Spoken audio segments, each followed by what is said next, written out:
Hello my friend, welcome back. My name is Tomikladi and this will be video number 12. Alright, let's get started.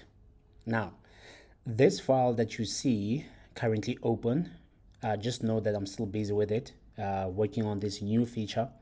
I started with the database, structuring how these tables are going to look like, the relationship thereof, and I went to the MVC to deal with the clients, and then the admin, and I went to the web API to make sure that it's ready when I request the data. Now I'm on .NET MAUI, right? So I'm still busy with this, but I bumped into an issue yesterday and it blew my mind because I did not understand it, and I want us to share the knowledge together, and understand what the problem was, and then what can we learn from the problem. So the title is List.Count in C#.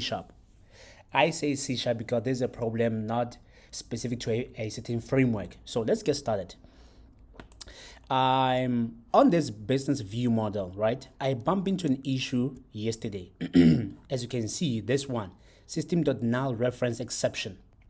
I'll show more details about it, but just know that it says object reference not set to an instance of an object. We know this is a problem. This is like a pain in an ass when it comes to developers, because this is a problem, right?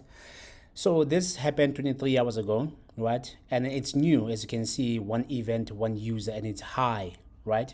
So let's get inside. Oh, remember, I made a couple of videos regarding what this platform is, this dashboard, what is Sentry all about, so this is good because this is how I got it to diagnose this problem. So this happens on, I marked it as resolved because I bump into an issue, but I want to share what the problem is, right? So this happens, oh no, what did I do now?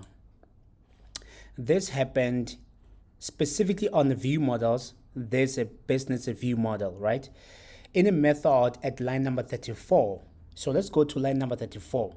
And by the way, the assembly is mobile because I'm in mobile. The project is for mobile. So let's go back to line number 34.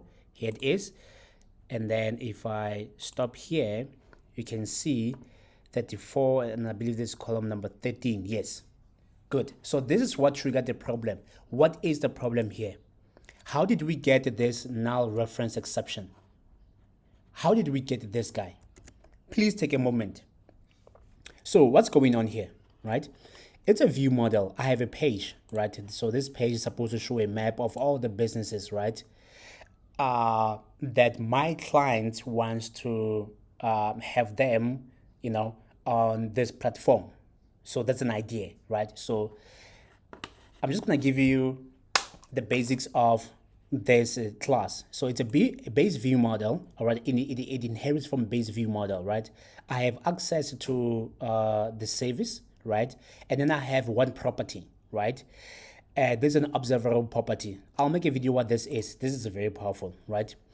If you want to know what this is in .NET MAUI, please make sure that you leave the comment on the section, and then I'll be sure to make a video about that. So public, it's gonna return, or it's gonna be, it's of type observable collection, of type business trading contact model, right? So I give it all businesses, right? And this is how we now initialize now, right?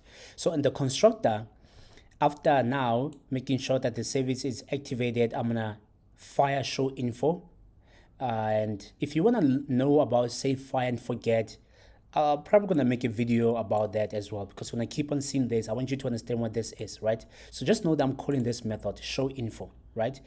In a show info, forget about base indicator and message base indicator. I'll make a video about that. But just know that I'm inside try cache block.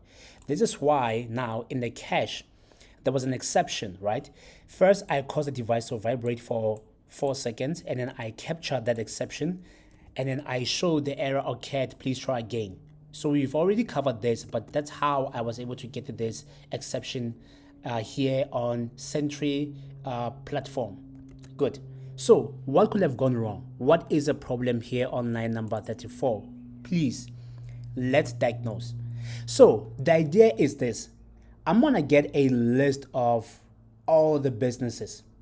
This is the web API. I'll get to it because there's a context that I want to put on table and reference this specific API endpoint.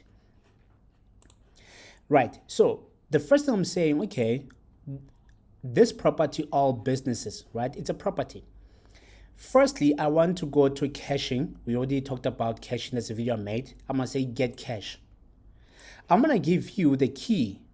This expects the key, and my key is on the global variables. It's just a string name, right?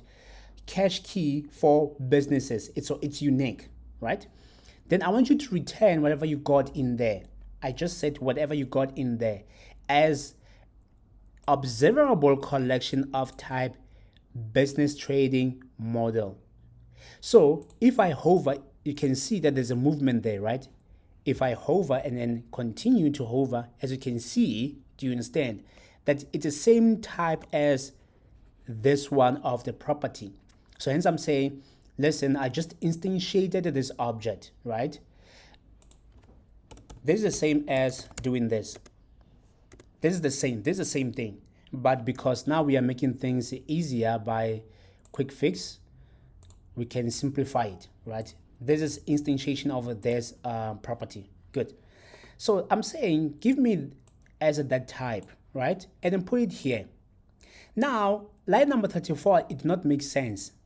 And then I think we are all guilty of this. Most of us, we like to develop without tasting. Like we trusted this knowledge of ours, this brain of ours. And that's what the problem is. I'm used to say, if it's a list, because this is a list, right? Observable is a list. It's a collection of some sort, right? Because if you hover the collection, right, it comes from system.collection.object model.observable collection of type, right? It represents a dynamic data collection that provides notification when items get added or removed, or when the whole list is refreshed, right? And the T in this case is going to be what I'm passing here. Good.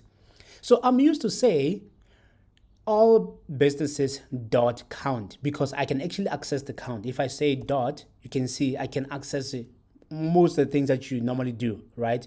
I can do dot where, right? I can get first or default. I can get single, right? I can do a whole lot because it's a list. So in this case, I like to simplify to know that can we work with the data in there? So the only way for me to do that is to say dot count. Guess the number of elements actually contained in the collection, and it returns the number of elements actually contained in the collection, right? So if this is greater than 0, that means there's a data that we can work with. And I thought this was gonna be okay. Like I said, never mind this. I'm so busy polishing it, making it the way I want it to be done. But we are on the issue of line number 34. Good.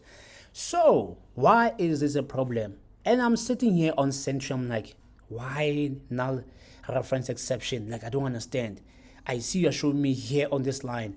The breadcrumbs helps a lot because as long as I know what method is, and then I'm good to go. Do you understand? So the breadcrumbs, it really doesn't matter because I know how I got here. Good. So I was like, no, what's going on? And then I hovered here. I'm like, get cache. What do you return? You expect a key. You expect a key. You're going to return what? Observable collection of type business trading connect model. Well, there's nothing wrong with that, right? There's nothing wrong with that. I mean, is the key incorrect? Because this is the key. This is the key. There's nothing like really crazy there. But what could have been the problem? Until I realized, what if with this key inside the cache, this doesn't exist? What if the data I want does not exist at all? So why is the count a problem? Then I was like, okay, let's see. What if this, we're supposed to say, is not null? And guess what? It worked. So why is this significant? I'm glad you asked the question. Let's go back to this web API, right? So when I hit this guy, get all async, I am literally hitting this guy, literally this method. So in here, I'm still doing the same thing. Now, check this. I'm going to say memory cache. This is now in .NET Core, right? Here we're dealing with a web API. I'm going to say memory cache.get. You see, it returns a list of this guy, right? But now it's interesting because there's a question mark. Can you see that? There's a question mark. Whereas if you go back here, there is no question mark. Where is it? There is no question mark whatsoever, right? So then I'm curious. If I go into this guy, as you can see, there is a question mark. I don't know if this makes sense. Right, so let's go back. Now, I'm saying, listen, I want you to return a list of this guy. I'm going to give you the key.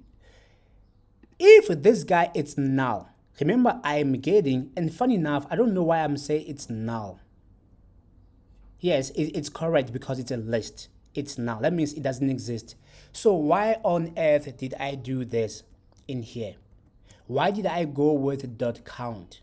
Because, you know, as a developer, you're used to, okay, if we got the data from get all, even if there's no data, note I'm not checking if it's null or not because I'm relying on knowing the count of whatever that comes back.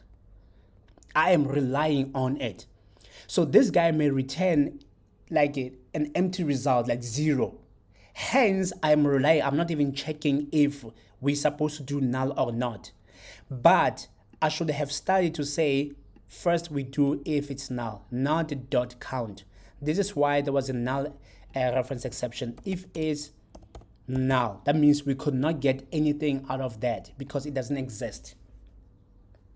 Right? But if it does exist, it's going to skip this guy. That means it's not null. It's going to come here. And this will still be safe because we got some data and we are checking how many items in that collection or in that list. Hence, greater than 0. But here, this was a problem. This is something I want to show off. Right? That now. Then, if it's null, that means it doesn't exist or the cache has been cleared. Remember, the caching, if I go here, we are setting the cache only for 24 hours, 1 day, if we got data. Other than that, we don't have data. Or we are removing the specific cache. Or we are clearing the entire cache. As you can see, there's one reference, a couple of references. So that makes sense. So I should check if it's null, not if we have any item in there. It might not exist at all, right? But still leaves the question, how then can we ask and we get 0 results? It suggests there could be items we just did not find based on what you're looking for, because based on what I'm looking for is this. I'm saying if it's null, right? Go to a table called business info, go and get me all of the records whose status is active and give me as a list, right? And this guy returns a list of business info. Now, when I get that, note what I'm doing. Even if it's 0, right? It's still going to be allowed by count if it's greater than 0. I hope this makes sense. But it seems like when it comes to caching, we don't work with .count. But anything that we may get from data or database, we may say .count. Another thing is the trading hours, right? Because I'm sort of joining the tables together, right? So I'm going to go to trading hours, .where, that's a condition, return as a list. This I know it's a list, hence I like to give it underscore list, my variable, so that I know it's a list, right? And then .count, if it's greater than 0, then only you can get inside, because you are not allowed to loop through the records if you haven't checked, because this may be null. Hence I'm doing on the mobile application. Do not set the cache if this count it's 0. Do not do anything, because if it's 0, show a friendly message. Also, if we don't want to talk to database, this is all about performance, by the way. If I got the data, let's say for the first time there's no data, right? It's null. Go and ask a database, a web API will ask a database, right? Then you get 2 records. It's greater than 0, right? So then we set the cache. Hey, we got 2 records. Set them in the cache, right? And then get out. Once you get out, then go and then now loop inside. But you can only loop inside if there's at least some records in there, 2 of them, right? To do some work. Good. The next round, because of performance, we're gonna get the all businesses, right, from the cache. If we got something, skip this guy, and then just go and make sure that the location has some data. Then that's it. I hope you learned something about List.Count. It's a tricky thing when it comes to caching. You do not get the count if you're asking data from the cache. Instead, you're doing if it's null. You should do this as a first thing before you do anything else. You check if it's null. If it's null, only then talk to the service. The service will talk to Web API. Web API will get data from database, return data. Again, check if we got the data, because what's the point of setting the cache to 0? It doesn't make sense. What it will do if it's 0, it's gonna say, hey, get the cache, put it here. The cache say, okay, I have 0. It's gonna skip this guy, because that will mean that we got something. It's not null. Then it's gonna skip. You're gonna keep on getting 0, 0, 0, 0. Hence, it's very important to check if it is greater than 0. I hope this makes sense. This is one of those random topic where we have a conversation about the kind of challenges we might come across. Like I said, I'm so busy with this. As soon as I'm done recording here, I'm gonna go and finish up what I'm working on.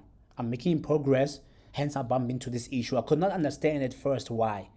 Because don't get used to always doing .count. Again, another thing that as a developer we need to stop is copy and paste, or having wandering eyes, because this was a reason of wandering eyes. Oh, if I'm doing this, .count is greater than 0, I should just do it there, without really proper comprehension. Why are we doing this? But another thing that's very important is to note that this cache, it has a nullable with the question mark.